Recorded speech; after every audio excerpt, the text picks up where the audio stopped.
This is an intro. Intro. Hustle and Flow Chart with your boy, My boy. Matt Wolf and Joe Fear. Hey. Welcome back. Bueno. Welcome back to the Hustle and Flow Chart podcast. We're back. I'm Matt Wolf. I'm here with my co-host, Joe Fear. Correct. I feel like we don't introduce each other enough. That's a good point. We kind of Is that not the professional? Like, I guess we're just not professional podcasters. We huh? kind of stopped doing that. Did we ever do it? I forget. Early on we used to do it. I used to be like, hey, my name's Matt. And you'd go, and I'm Joe. And I'm Joe. And you're listening to... Yeah, I guess kind we... of cheesy. Yeah, it's a little cheesy. It's okay. You're cheesy, so we just go along with it. Yeah. So it's fine. Yeah. But today, we're not going to feel too... Well, it's cheesy, but not too cheesy with this intro, it seems like. We're making it slightly cheesy. It's a good mix. Yeah, we're being professional right now. This is our professional intro. Our professional look. Yes. All right. Today, we got a very special guest, and a lot of y'all probably know him. His company or his name or his business partners who've been on here. It's Ryan Deiss, CEO and founder of Digital Marketer. Yeah. And, you know, we got Traffic and Conversion Summit that happens every year. Now it's going to be happening more often in other places. That's what they're basically announcing. So, you know, Roland has been on the show. He's a partner. Mm-hmm. So is Richard was on the show pretty recently. Yeah. Haven't gotten Perry Belcher yet. Perry, we're coming for you. No, it's really cool because every single one of the founders or the partners there all have a different perspective. They all have a different angle and, you know, role in the business. And it's just really cool to get Ryan here to see it. And he's always been, you know, like a trend spotter. Yeah. And we were talking about that at TNC. Well, it's interesting. So we spoke at War Room a couple months ago. Joe said it was last month, and Ryan corrected him and said it was a couple months ago. I believe him. But we spoke at War Room, and on stage, we were standing next to Ryan, and Ryan made a comment about how he doesn't like going on podcasts. And so immediately after he got off stage, we went up to him and said, hey, I know you don't like going on podcasts, but come on ours. And he graciously agreed. And at the end, I asked him if he had a good time, and he said yes. So, success. Yeah. Thank you, Ryan. But so one of the things that we really love about Ryan is every year at Traffic and Conversion, his opening keynote is sort of the evolution of digital marketing. He kind of talks about where we came from and where we're going with digital marketing, and he kind of makes some predictions of where it's going. And that's actually always one of our favorite sessions at Traffic and Conversion, because we're always trying to look ahead at what's coming, and Ryan's doing the same thing. And so that's just the thing that really resonates with us. So we wanted to take this episode in that direction. We wanted to sort of look at the future of marketing. Ryan tells an amazing sort of like history lesson of digital marketing and how it got to where it is today. And then we kind of dive deeper into where it's going and what the next steps are and what things you should be paying attention to and where to focus your digital marketing attention on next. Yeah. And that was a mouthful. It was. But, that was good. You summed up the whole freaking podcast pretty well. Yeah. I mean, that's one of my favorite things about Ryan is that he is kind of always looking into the future. And that's what I wanted to dive in on this episode. Yeah. He's a strategic mind. He's a planner, and he runs the show at Digital Marketer. And as do the other guys too. You know, Richard, you'll hear, is also, you know, it's like the two of them are kind of the day-to-day guys driving this business forward. And to hear more of the weeds of the operations and how structure works and all that stuff, Richard actually was on the show. He's also a co-founder of Digital Marketer. And great episode if you want to dig into that aspect of it. And this is a great aspect of Ryan, who is that strategic planner. He's definitely the face, more so the face of the company than the other guys on the team there. And it's just fascinating to hear because they have a big team. They're constantly on the cusp of everything. They're growing an audience in all different fields, like Ryan explains on here, of how TNC, the event itself, has morphed over the years. And yeah, it's just really cool. And then he also talks about the stuff they're focusing on right now to keep moving forward and, you know, be ahead of all the others that are maybe missing this. Maybe they're just not aware. And we cover a lot with Ryan. There's a lot of ground where, you know, we're telling the story and we're looking at what's coming. And, you know, you may not be able to take notes on this right now. You know, you might be driving in your car Why or would walking you want to take the notes anyway? Washing your dishes. I used to listen to podcasts while washing my dishes. I do that most mornings. Yeah, so you probably may not be in a position. That doesn't sound like proper grammar. No. You're probably not in a position to be taking notes, but we got you covered. We take the notes for you. Go to Hustle and Flowchart hustleandflowchart.com/comp, C-O-M-P. That's where you can get the notes to this episode. They're live for like a week after the episode comes out, and then they come down and get locked away in our vault. Go get them before that happens. So go to hustleandflowchart.com/comp. And, there is a way you can get keys to that vault, actually. And it's in the form of supporting this show to keep bringing on amazing guests of, Ryan's caliber and all the other folks that we've had on. We got big plans for this show. I swear. We're pumping some money into getting this thing in more hands, in more earbuds. But yeah, go to egpletter.com and you'll see where we actually distill basically all these notes and a lot of other goodies, things like the behind the scenes. We have a whole community. You get access to a bunch of backlogs, to interviews and other things that we've given out there to the whole members. It's really cool. So basically, it's super low barrier to entry. Yeah. Not much to it. And it's just our form of... It's basically an action guide. So if you want to just hit the ground running, stay up with the latest and everything that we're testing and who we're talking to, egpletter.com is the place to get it. Yep. And to get those notes for this episode again, hustleandflowchart.com/comp. Let's go talk to Ryan Deiss. Let's do it. Co-founder and CEO of Digital Marketer. Bam. Hey, Ryan, welcome to the show. Hey, thanks so much for having me. Glad we were finally able to connect and make this happen. Yeah. No, it all, we connected out there at War Room, I think it was like a month ago, out the Montage in Beverly Hills. And amazing event. I think it was like 2 months ago. Was it now? now? Thank you. It's like a time warp. This is how it works, right? It's the time. You get older and it starts moving faster. It's not fair. I get gray hair. Time's moving fast. Yeah, more gray hair. I'm yelling at clouds. Yeah. So one of the things we like to do with our podcast too is sometimes we'll crowdsource questions and ask people what they want us to ask.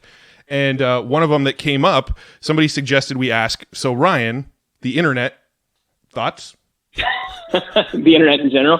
That is my favorite question. No, I think it's good. I think it's probably I'm very much pro internet. I think it's generally here to stay. Yeah, we'll see. I think but in general, go internet. I'm very much in favor of it. You're bullish on the internet. Okay. No, yeah, that was from our buddy actually Brad Costanzo asked us to ask. He said that was a War Room kind of inside joke for a bit. So just want to see. Yeah, no, I'll tell you. I'll give you just a brief. There's more backstory to it, but it is always fun when I speak at conferences or people come up to me afterwards, and I can tell I feel bad because I can tell they had a really good question. Yeah. And then they'll kind of get there and they'll just go blank.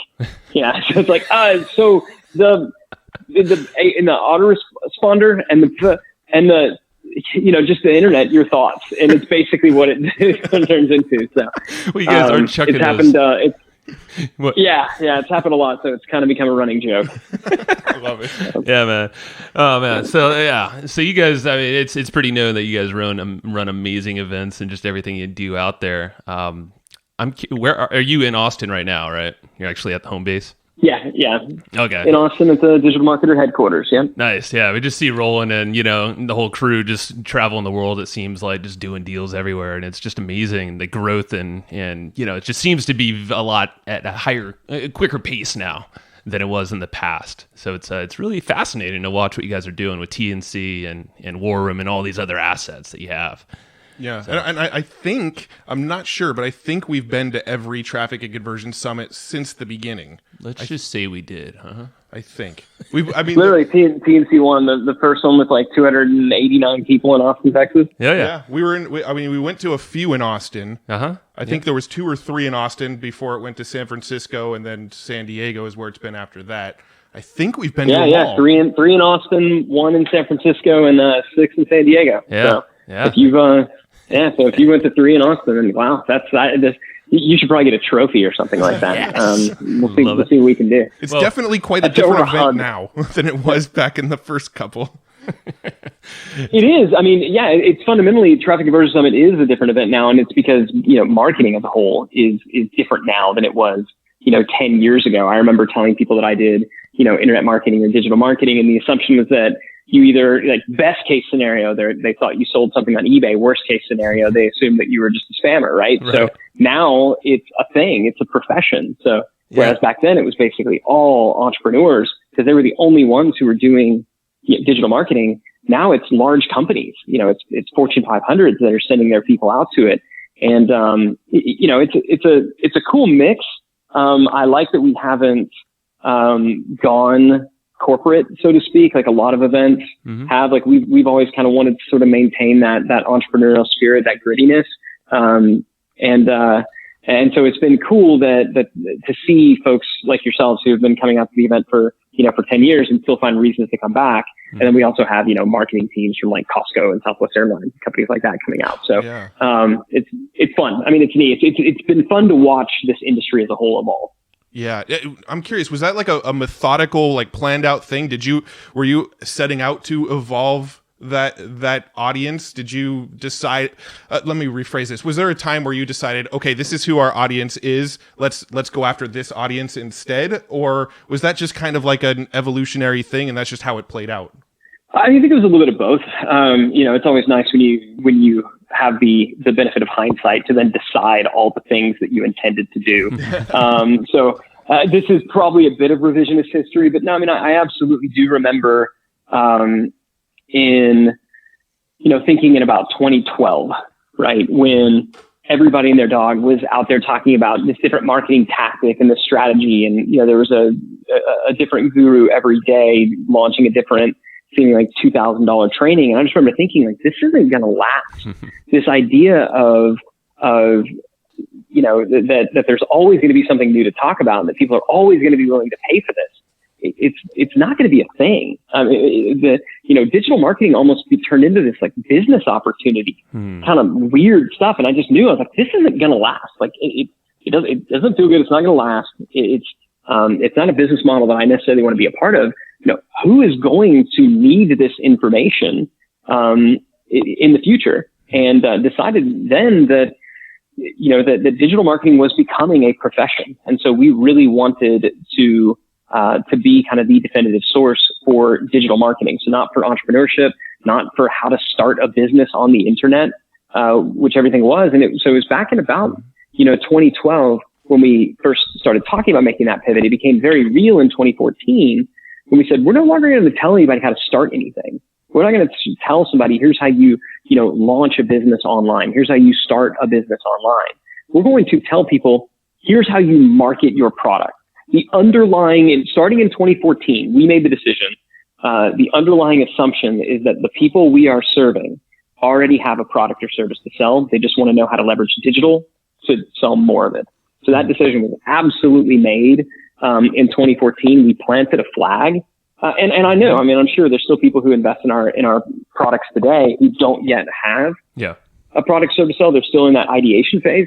But if our message is resonating with them, then I believe they're the types of people who will build that. They're getting training in advance of a launch. They're getting training in advance of, finding product market fit or building that MVP. That's great. Those folks I want, absolutely 1,000%, not opposed to entrepreneurs by any stretch of the imagination. Yeah. I just want to make sure that it's real entrepreneurs and not merely wantrepreneurs.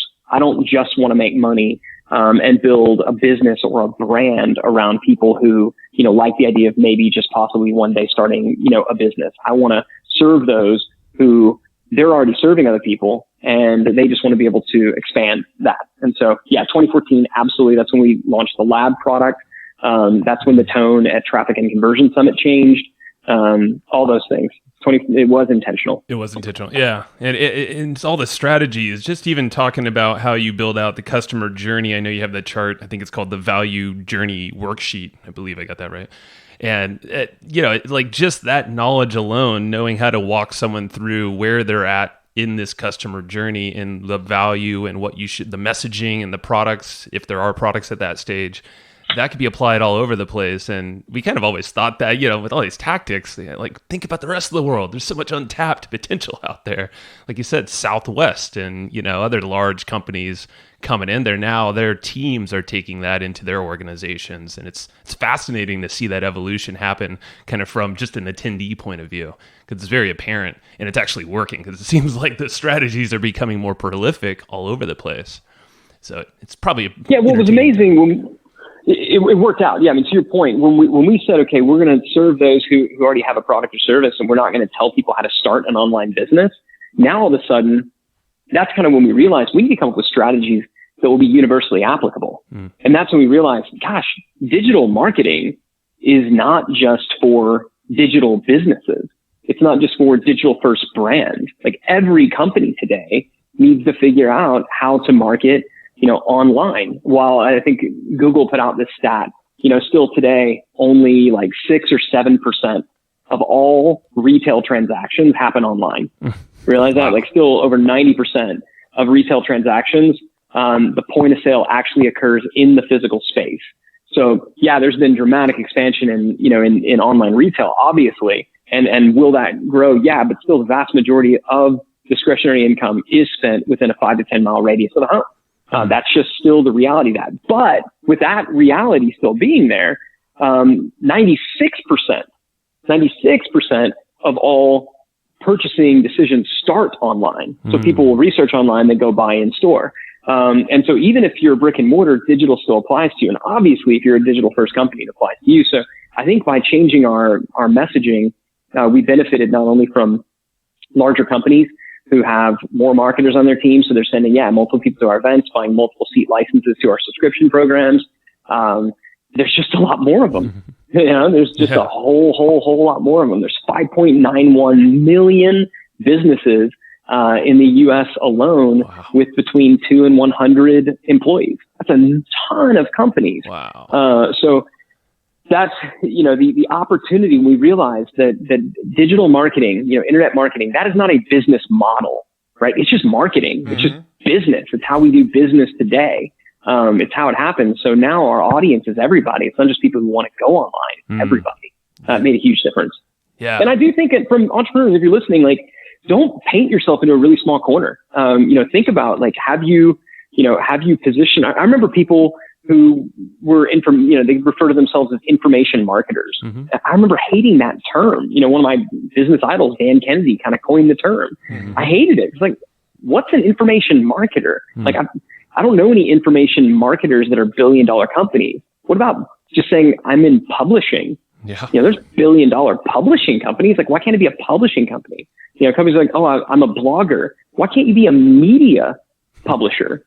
Be a digital media, but like, that's a thing. Yeah. So just words matter, language matters. Yes, it's strategy, but it's also mindset, and what you call things matters. So just be careful about the category you're putting your business in. Yeah, no, that's exactly, you're preaching to the choir, and that's why we've always had kind of not always, but lately more and more is getting away from info products as being that's the source of our value, whereas like the podcast is how we choose to give our best stuff away for free to everyone who's out there. They do have the choice to go deeper down the rabbit hole if they wish to. But yeah, there's just, it's interesting. It's an evolution, and it's the way that we look at our company, it's more of a media company, like you said, and there's all these different verticals, assets. And I know we learned a lot from you guys, Roland, getting kind of mentored and just meeting up with him, and just the way that you guys think, there's a lot to learn from there, just structure wise, and how you kind of position yourself. Because that opens up so many other opportunities as well. Yeah, I'm actually blown away by the fact that so much sales still happen offline, because I live so much in my own little bubble, and I don't even go to the store to buy groceries anymore. I have those delivered. So like, that's just crazy to me that there's still that many people going to stores. I need to get out of my own echo chamber. Yeah, and that's a couple years old, right? So maybe maybe at this point, it's doubled, right? And so, but still that's 80%, right? I mean, The reality is most human beings still get in their car and they go somewhere and they buy stuff. Yeah. Even in B2B, if you're selling, in B2B and all your sales are over the phone, you gotta know that your customers on average are 50% of the way through the buying cycle before they ever talk to somebody at your company. Right? That's all happening online. I know we're talking to a bunch of digital marketers. I'm preaching to the choir, but I just think it's important for everybody to remember that it doesn't matter what you're selling. Marketing today is digital, period. I mean, that's just digital one. Like it's there, it happened. Yeah. And this is why we kind of brought it up with TNC, but that's your opening talk every year, I believe, is kind of like the evolution of marketing, or the evolution of what's happened in the last year or so.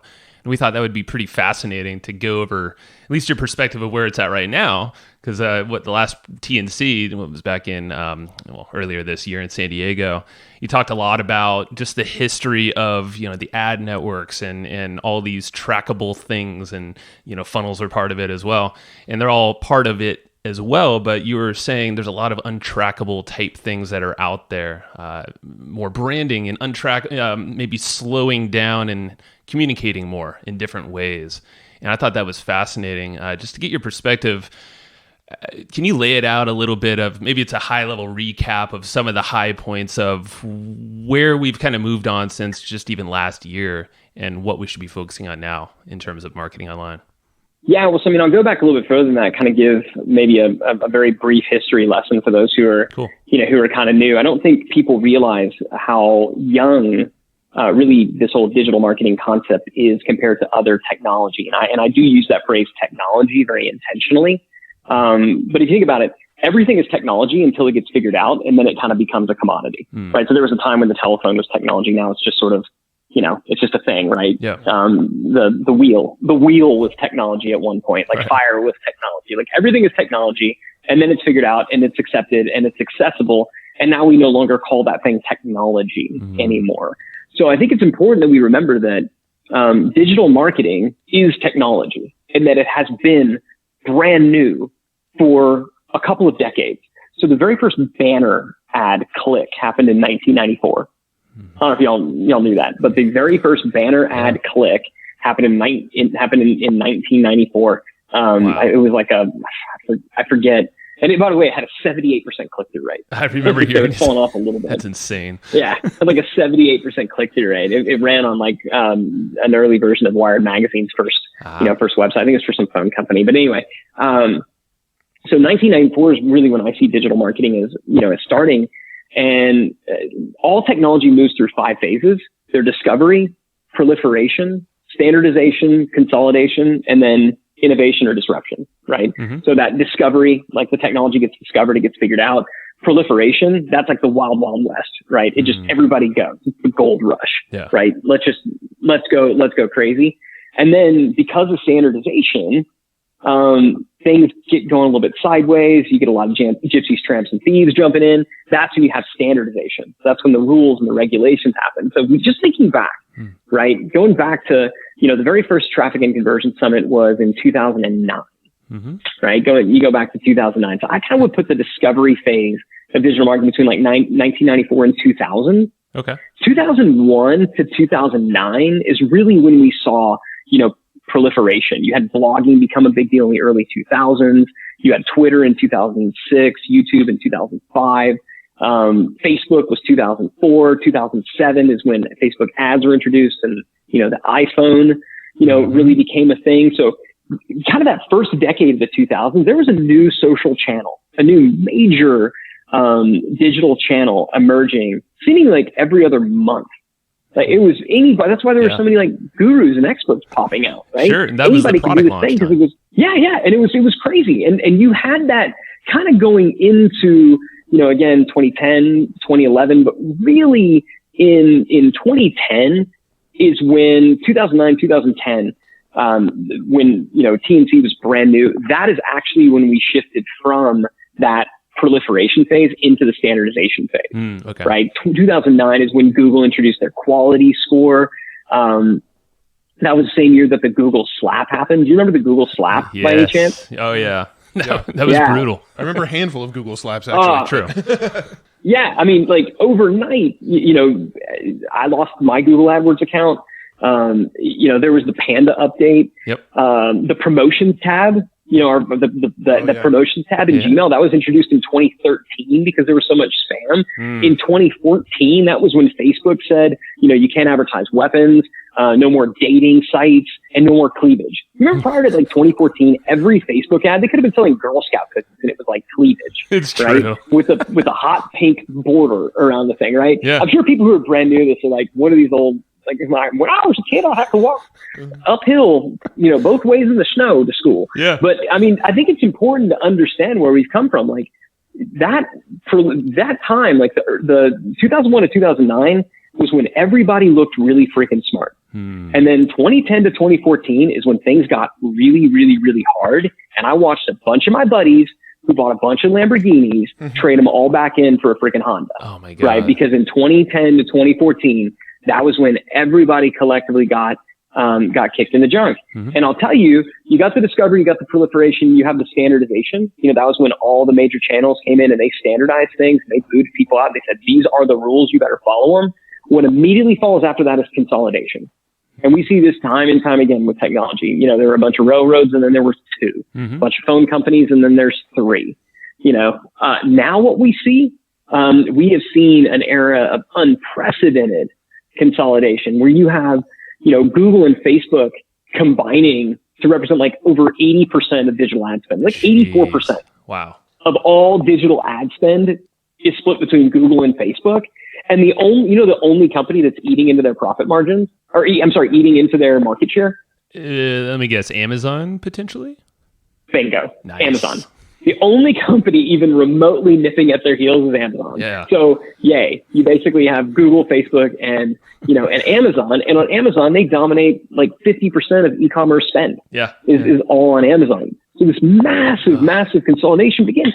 Anybody who understands how technology works and the phases and the cycles of technology gets that this is not like new. This is not abnormal. This is how it works. It goes into consolidation. And so that's why everybody has been seeing their ad rates skyrocket. That's why, even if you have decent conversion rates, I bet they were better 2 years ago. Yeah, definitely. Right? I mean, everything just got harder. Now, the point that I make, is you can see this as a bad thing. You can see this as, oh, woe is me. I guess I'm going to go crawl, under a rock or something like that. All the, or you can see it as a whole lot of people are about to get squeezed out. And I can either be the beneficiary of consolidation or I can be the victim of consolidation. Yes. I believe that Digital Marketer and a lot of our other companies have been the beneficiary of this consolidation. That is the stage that we're in right now. But now is not the time to figure out, how do I spend, less? How do I invest less in, my customer acquisition? How do I figure out how to get, clicks cheaper? Now's the time to actually double down and invest in the things that, most people won't. Yeah. The things that you can't track. Because I'll tell you, 2019 ad week, and this was a big thing, ad week. They reported that 2019 is the first year that digital ad spend will outpace traditional. Oh my God. I didn't know so that. So digital ad spend in 2019 is the first time in the history of humanity, the history of this planet, that digital ad spend will outpace traditional radio, TV, and print ad spend. 2019 is the year when that will happen. So 2019, congratulations, is the year that digital won. Now, yay, we won. But it's also, you're the person on the top of the hill that everybody wants to knock off. Sure. And that's what consolidation looks like. So, my advice to everybody who's out there, and this is where I think you were going with the question was, I think we need to shift our focus away from being hardcore, pure direct response. We need to focus more on branding. Yeah. We need to focus on doing things like these, dang podcasts that you can't track, you can't track the results of. Just focus on like giving value and doing the hard work and the scary things that nobody else will do because the markets are efficient. Yeah. If it's easy, people are doing it. And so you no longer, and I'm not saying you don't do these things in lieu of the other thing. You still have to do all the stuff we were doing before. That's just table stakes. Right. Like everybody knows how to do that. Everybody is doing that. You still got to buy right on your advertising. You got to have high converting stuff. You just also have to do all the things that are untrackable. Right. And that's why we chose podcasting over going big on, say, YouTube or doubling down on Facebook even more. It's like, okay, well, we can create the best content we possibly can, put it in audio form, interview amazing people like yourself, get your perspective, share you. And then, there still is the element of, all the advertising we do for the show. We're constantly trying to bridge the gap, or at least if it's not fully bridged, we can at least feed the machine that's happening outside of this one platform. And that's just like an example of how we're doing exactly what you said. And there's probably a lot of people like yourself. Roland has said this many times: is you could purchase an audience, or you can grow it yourself, and or partner with them. It's like why would you build it for yourself if maybe they're not so savvy on what's happening in marketing right now? So it's a prime opportunity. It looks like. It is, and that's why we've got now 3 podcasts. Mm-hmm. We just had one that we weren't really trying much for. Now we've got now we have 3. Facebook groups are a huge opportunity that a lot of people aren't investing in because they're saying like, oh, I don't know how I'm going to make money from it, right. Or they're saying like, oh, but now they're Facebook is allowing ads in groups on sometimes. So what if my competitor advertised there? Like, you can't worry about that. You can't think about that stuff. You got to be where your customers are. So we invest heavily in Facebook groups. We have full-time people on our team doing community management. That's why our Facebook groups are really strong, and we invest in those things. Yeah.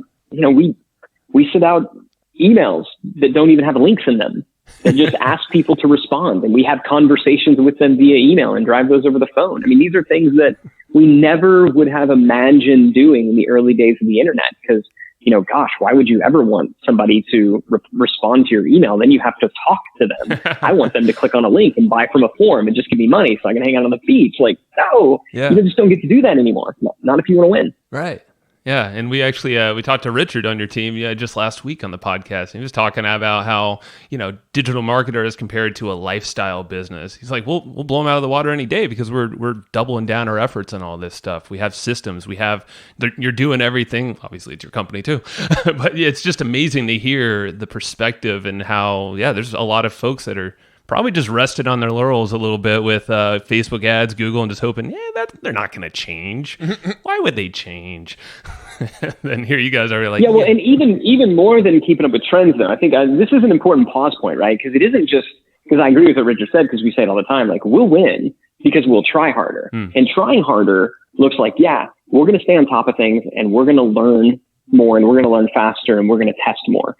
We've always kind of done that. But what we're actually willing to do that the person who's just kicking on the beach isn't is we're willing to love their customers more than they are. Right. So this comes down to like good old fashioned, look, if you're the dude and you got a girlfriend and you take her for granted, at some point she's going to start hanging out with the dude that pays attention to her. So, I mean, our thing is while you're kicking it on the beach, annoyed that your customers are talking to you, we're talking them up. We're saying, how you doing? We're, buying flowers and candy and anything that we can to woo them. And so ultimately, I think we're going to win, not because we're better marketers, because the reality is, man, like, again, consolidation, commoditization, like it's here. I don't believe that. I believe that there was a time when, when as a company, we were an order of magnitude better at marketing than just about anybody else out there. Today, I don't think that's necessarily the case. Today, it's just, you can only be so great at Facebook ads. It costs what it costs. Yep. There's not like the angle, the hook, the growth hack. Same with Google AdWords, like all the channels, they cost what they cost. There's none of the inefficiencies that there were that you can jump into. So we're going to win because we're going to care more, which means we're going to invest more, which means we're going to be willing to wait longer to generate a positive ROI. We're not going to ask for so much right at the start. We're going to put, tactically, practically, that looks like we don't put our people through upsell hell to try to maximize extraction on day one. There's a time when we did that. We realized we can't anymore. So we're going to woo them a little bit longer, wait a little bit longer, invest a little bit more in them, accept slightly lower margins, and with the goal of getting, more of the business in the future. Right. Yeah. No, I remember, so we were at TNC. This is one that was way back in Austin. I don't remember which one, but you guys were talking about the consolidation of all of this stuff way back then. I remember you had like these books that you were handing out about like the consolidation of Amazon and the consolidation of YouTube and the consolidation of Google and all of this stuff. And at that time, you were talking a lot about instead of trying to go and compete with these big boys, don't try to compete, to join them. And a big sort of topic theme of that year's TNC was jumping on board and leveraging these other platforms instead of trying to compete against them. Is that still kind of the philosophy? Yeah, absolutely. I mean, look, there's there's three things in business, right? There's media, there's channels, and there's brands. Mm-hmm. Okay. So, media is what you have right now, right? Media is just aggregating, known attention in a known place at a known time. Mm-hmm. Right. So if you can aggregate, the same type of attention, so you can identify what it is. It's generally these types of people, and they're looking at this place and they're doing it generally at this time. So congratulations, you're a media company. Media is very, very, very powerful. Brand is also really, really, really powerful. So when you create a brand, you've created something that has meaning and it has value outside of just the intrinsic nature of the product. Right. So, I mean, if there's brand association and brand value to buying an Apple product that has meaning over and above just the intrinsic of what it does. And so, the only thing that's more powerful than both of those really is when you have a true sales channel where, and this is where somebody just, they own, kind of all points of this. They have the toll booth. Yep. And, obviously, Facebook is not just an advertising medium. I mean, they're a full-blown channel, right? I mean, you want to appear there, like you gotta own it. The iTunes store iTunes is kind of getting phased out, but podcast, that's a channel now wherein you can place media. So a channel is a place where you can place your media or where you can place your brand. So you got retail channels where you can place your brand. Traditionally, that looked like a store, and you could put your brand on their shelf, but they own the shelf. Channels generally cost billions of dollars to produce. There are very few of them, and they typically hold a toll booth position. When you see a channel developing in your industry and you're not the one creating it, then the best thing in the world that you can do is to figure out, how do I align with that channel? But the e-commerce companies who figured out, how can I, build a store on Amazon while at the same time having my own store? I'm going to leverage both. I want to leverage this channel and build my own brand. The two are not mutually exclusive. Right. The mistake that a lot of people make is they feel like they have to beat the channel because they see the channel as a competition. It's not competition. It's a channel. It can be a great source for new customers and leads. But understand, you're always hopefully building one of those three things. A lot of times people don't realize this, and what they actually wind up creating is an offer. They just have an offer. They just have a product, and that product never actually turns into a brand. It never actually turns into media. And that's why, it fizzles and fades out. Yeah. That's when you get your one-hit wonders. But if you're creating something of real long-lasting value, you're building one of those three things. I like that. If it's not taking you a decade or longer and costing you billions of dollars, I'm sorry, you're not creating a channel, but that's okay. What you should seek to do is seek to align yourself with that channel. And channels get created during those phases of consolidation, which follows the standardization. Usually the companies that are creating the standards are the ones building the channels. Yeah. Right. So Google is a channel, Facebook's a channel, Amazon is a channel, Apple is a channel. You better to figure out how to join them because you ain't going to beat them. Yeah. Yeah. I mean, a great example in the podcasting world is Spotify right now. Spotify's invested $500 million into a whole bunch of podcasting companies and assets just this year alone. So we see that Spotify wants to be the channel in podcasting. They want to overtake Apple as the biggest platform to listen to podcasts on. So we're sitting around going, what is the best way to leverage Spotify before everybody else figures this out? Yeah, and that's a good point, right? Because there's a lot of, when these new channels come up, because you mentioned it, you're like, you've been talking about consolidation for a long time. You're right. I mean, this is the nice thing about making predictions. Eventually you become right if you say it enough times. And yeah, I'll be totally transparent. I first started talking about consolidation and commoditization. I think it found its way into one of my TNC opening keynotes back in 2011 was the year that you're referring, maybe 2012. I was really early. The reason that it didn't happen as quickly as I thought it would is because new channels kept emerging, right? So just when you think everything's going to consolidate in and around Google, Facebook happens, right? And just when you think like, oh, Facebook's kind of getting overrun in terms of, advertising, like people are starting to see really good results with, YouTube ads. And then, Instagram comes out. And, even prior to that, you had Kindle, Amazon Kindle, and then Amazon as a whole became this like channel that kind of bought that created kind of new life and this new gold rush and this new opportunity for new folks to come in. Yeah, Spotify as a podcast channel, yes, you're right. I'll buy that. But the power of that channel compared to like Amazon opening up to third-party sellers, or the power of that channel compared to Facebook launching its ad platform, Google. When Google opened its search platform to advertisers, we've never seen a bigger channel than that.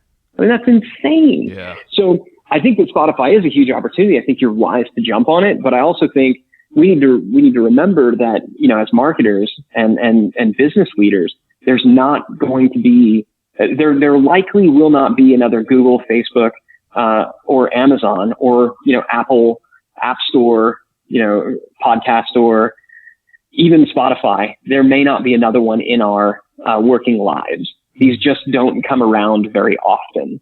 I hope there is. It just, if you survey the space, there just isn't much that's out there. So when you see one, God, jump on it with all that you got, because they don't come around very often. Yeah, so that's actually really, I like that you said that, because it does frame that. I mean, obviously we have a finite amount of time we can actually put our working hours into this space.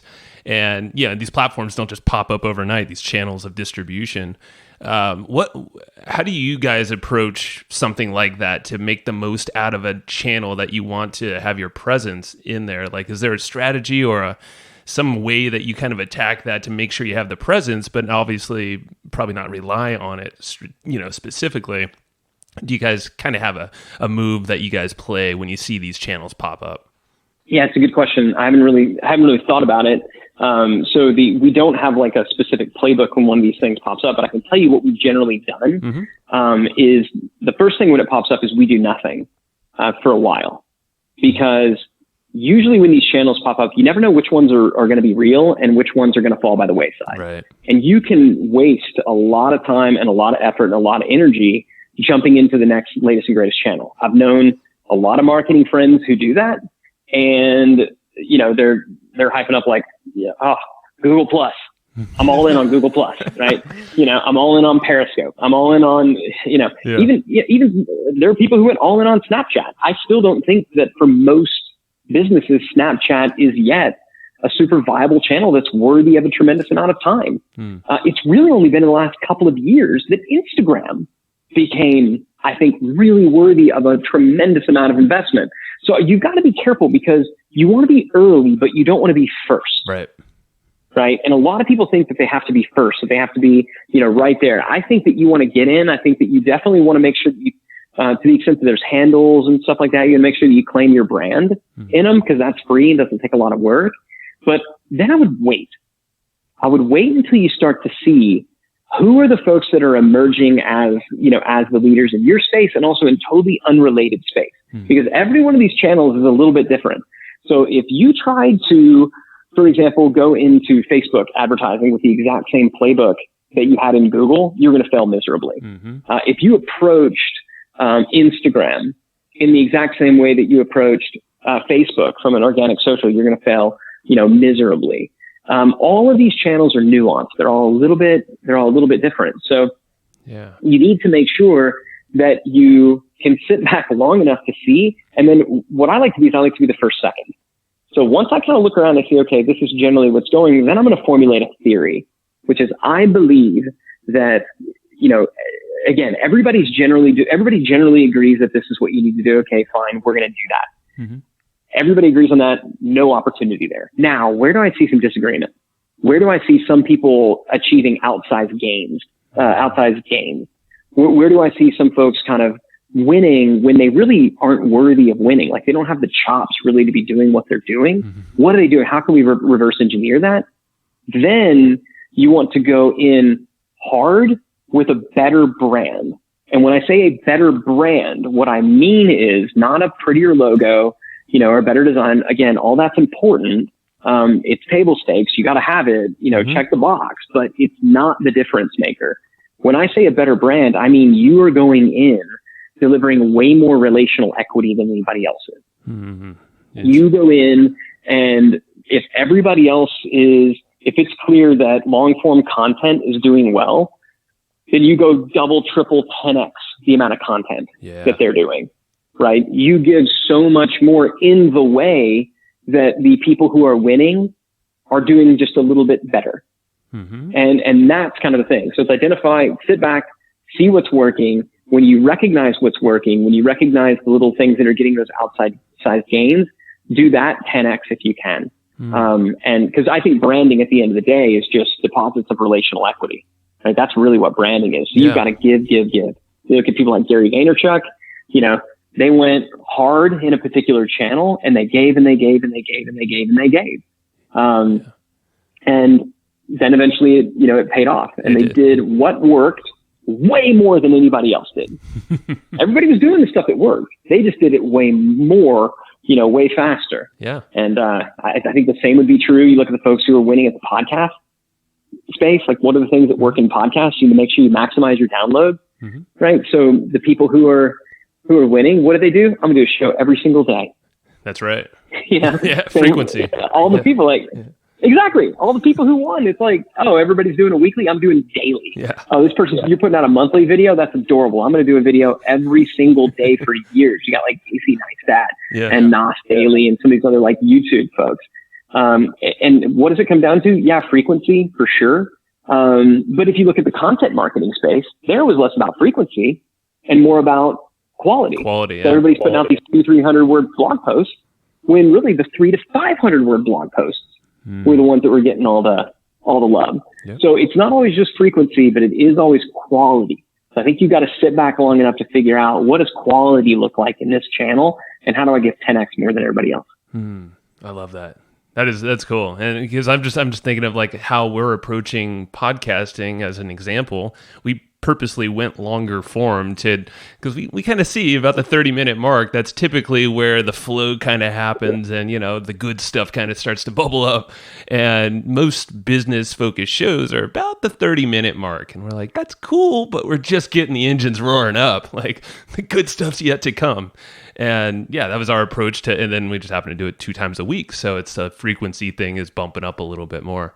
So it's fascinating. You need to switch to 10 times a day. I'm just kidding. Don't do That's that. That's the goal. No. Well, the funny thing is we do actually have a daily podcast as well. But the way the daily podcast works is we just break up these episodes into shorter episodes and release them daily.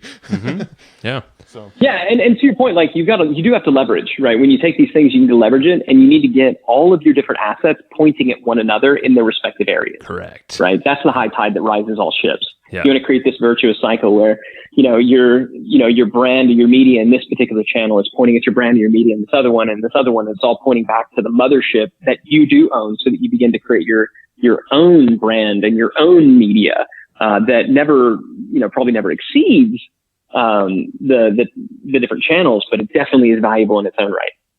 Right. Yeah. Now, I'm kind of curious about some specific things that you guys have experimented with over the years and talked about, and I'm curious where they stand today. Things like mini chat is a good example. I know a couple years ago at TNC, there was a lot of talk about Messenger bot. Is that something that you guys are still seeing some great results from? And do you recommend people still do Messenger bots and things like that? Yeah, but we're not doing it in the way that a lot of people are doing it. And I saw when this Messenger bot thing came out, I was like, God, if marketers are ever going to obliterate and completely ruin something, it's going to be this. Yep.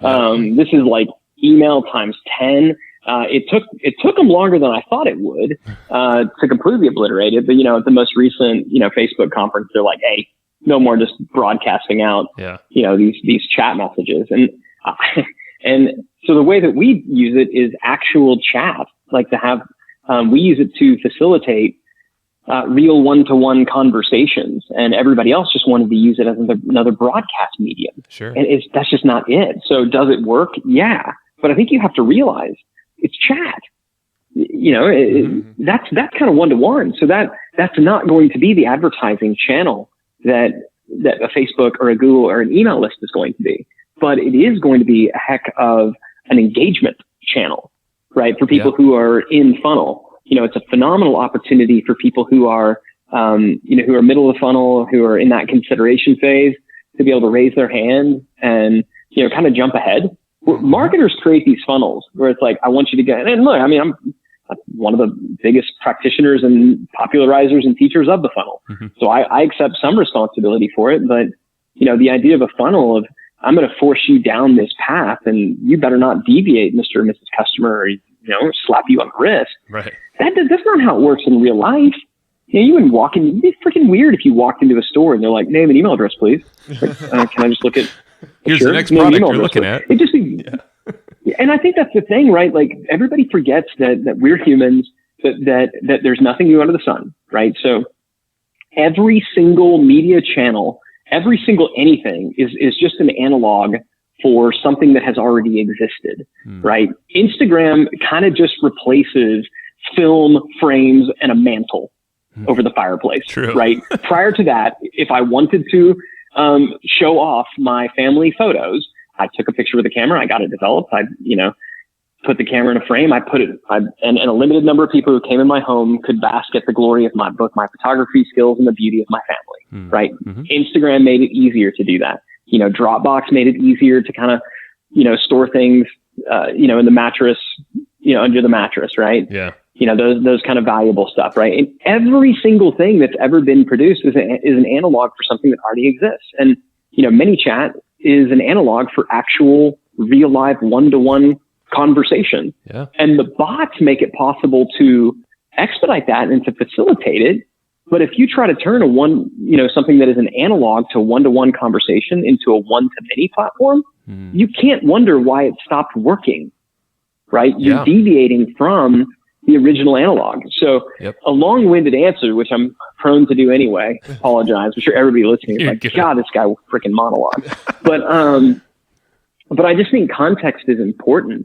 And people who say like, oh, that didn't work for me. It's like, there's a good chance you screwed it up. Yeah.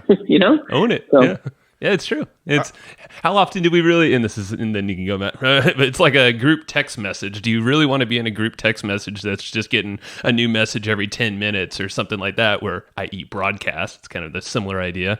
Or is the one-to-one idea? Yes, people like communication, but not the mass thing. So and you generally like all those people, right? So now I'm getting it in a different channel from people I don't even know, brands I don't care that much about. I wonder, why does everybody hate this? You hate it. So last little quick rabbit hole before we wrap up. I'm curious if there's any technologies or platforms or anything like that you guys are pretty bullish on right now. I know you mentioned Facebook groups. Is there anything else that you guys are kind of excited to experiment with or are experimenting with right now that is working pretty well for you? So there's not a lot of experimentation going on right now with kind of new platforms. What we're doing is we're doubling down on the things that we've seen work really well. So you mentioned it, Facebook groups. It's one of those things where everybody, people like them. It's not one of these annoying kind of things. Like, if you're in groups and those groups are vibrant, helpful, like there's Facebook groups that I'm in that I really enjoy. I enjoy being in those groups. I enjoy lurking. I enjoy being able to ask questions. It's a great, fun thing that everybody benefits from. And so when you see that, you're like, okay, kind of everybody likes this. I bet this sticks around for a while. It makes sense to me why Facebook is doubling down on those. So I think groups for sure. I do believe that chat and chat bots used responsibly, I think we're going to go through a bit of a backlash for probably the next year. And then when things settle down, it'll be similar to email, right? Everybody decided that email was dead for like a decade, still isn't. But I think you're going to see the same thing with chat and chat bots. And I think some of the, chat bot folks like ManyChat and Drift, I think they're going to need to implement and because, they're responsible for the proliferation of this new technology, they're going to need to introduce certain standards. That's what Facebook just did, right? We saw that kind of cycle, that cycles of technology, a bit of a microcosm right there in the Facebook Messenger bot kind of space. They need to do that themselves so that the big channels don't come in and regulate them. But I still think that that's important. The main area that we're doubling down on is we're trying to figure out how do we reduce friction to get people into our funnel faster and easier. So I'll give you an example, like a digital marketer in particular.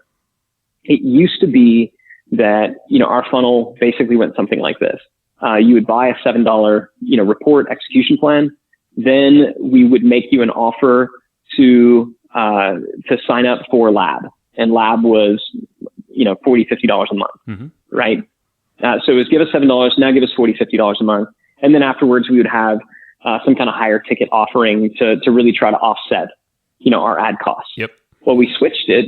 The first thing we did is we dropped that last upsell. The revenue was good, but it wasn't a good customer experience. And so we wanted to reduce that initial friction. We got really negative feedback about that and found that we did better after about 60 days if we didn't have it there. People actually stuck longer. So the first thing we did is we got rid of that. So that reduced some kind of, during the sale friction.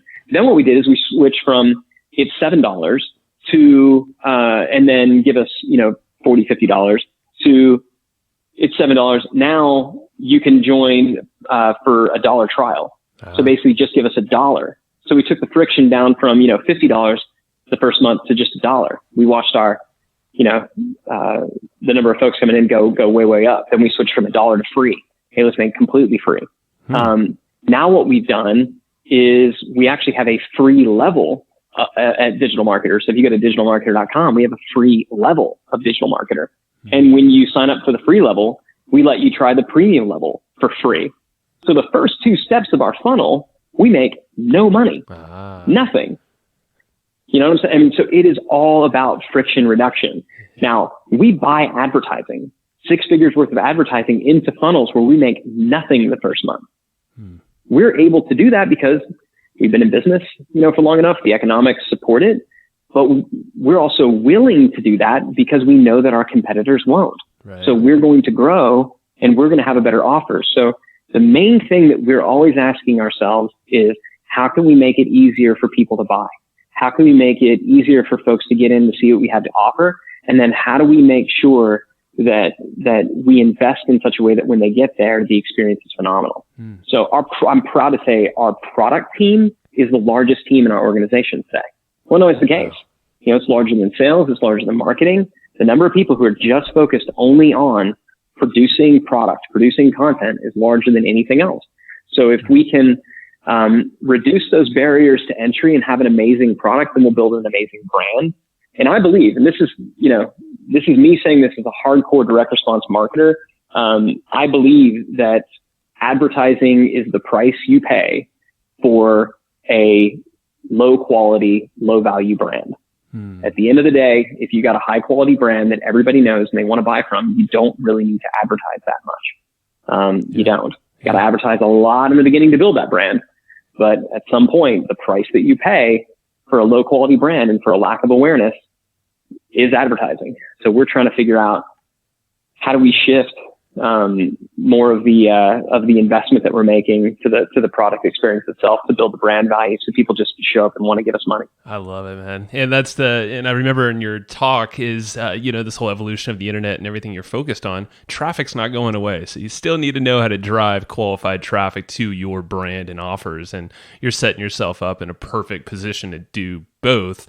And, it's just, I could see why it's just leaps ahead of the next competitor over there, or someone trying to be the next DM or whoever, something related out there. So, all right, let's wrap it up really quick. I know we got a few minutes till we got to bounce. What's a podcast? Oh, not even a podcast. I'm just framing that now. What's a good book or resource? Could be a podcast that you just find yourself just mentioning and recommending. Maybe it's your clients, guys on the team, gals on the team that work with you. That just top of mind, anything that pops up. Yeah, I mean, the book I probably recommend more than any other is The Wizard of Ads by Roy Williams. Yeah. And it's a trilogy of books. Roy is one of my mentors. And he, what I love about Roy is he's a radio ad man. And I think the offline media that is closest to online is actually radio. So it's not direct mail. It's not TV advertising. It's not print. It's actually radio. That short form, punchy, let's grab them, let's get them to take an action, find somebody who really knows how to write great radio spots, and you can have somebody who's going to be a great digital advertiser as well. So that, and there's tons of great books. Yeah. Actually, there's on the Digital Marketer blog, if you do a search for 100 books every marketer should read, I've finally just put my entire book list up there. But the one that I would say if there was only one on that list that you're going to read, I'd say The Wizard of Ads would probably be it. Rad. Cool. We'll link that up in the show notes as well. And where should people go check out? Obviously, they should check out that blog post that gets you at Digital Marketer. Anywhere else you want them to go to? Yeah, I mean, digitalmarketer.com is where, we're talking about this stuff and doing things. I'd encourage people go sign up for a free account, if nothing else, just to see kind of how we're building out that funnel. I'll also, shameless plug, I've got a new startup that we're about to launch that is in the knowledge management and really just team development building space. Yeah. That's at Praxio.com. So Praxio, Praxio.com. Really excited about that project. I look at what's happening out in the, in the area of work. And I just, I think we're shifting away from this credentials economy where it's go get a degree and there's going to be a job waiting for you. And we're shifting back into a skills-based economy, an apprenticeship economy. We're shifting back into an on-the-job training type thing. So we're trying to build a platform over there that will facilitate that shift. So it's still early. Haven't even gone to market with it yet. It's probably the first place I'm even talking about it publicly. Nice. But I'm just super excited about that project. Cool. Yeah. Really excited. That's where all my things are. I'm actually about to fire myself from digital marketers, so so I can focus on that full time. So Cool. It should be fun. I saw, Richard mentioned that, and we took a look at it, and we're like, whoa, okay, this is cool. Yeah, just go there, Praxio. So we'll link it up as well. Awesome, Ryan. This has been super cool, man. I appreciate your time so much. Yeah, James, thanks so much for having me. Thanks for letting me ramble. Sorry for all the listeners. Anytime, man. See you later. Thanks, everybody, for listening to this episode of the Hustle and Flowchart podcast. Before taking the time to listen, we want to give you something a little bit special. Every single episode that we do, we actually have somebody on our team take notes. We basically have a Cliff's Notes version of every episode where you can go and find all of the tips and tactics that they laid out, all of the resources that they laid out, all the good stuff from this episode. We actually have a nice simple notes version that you can find on our website. So go to evergreenprofits.com, find this episode that you just listened to, and give us your email address and we'll send you the notes. Thanks for listening. Go get it. Wiki.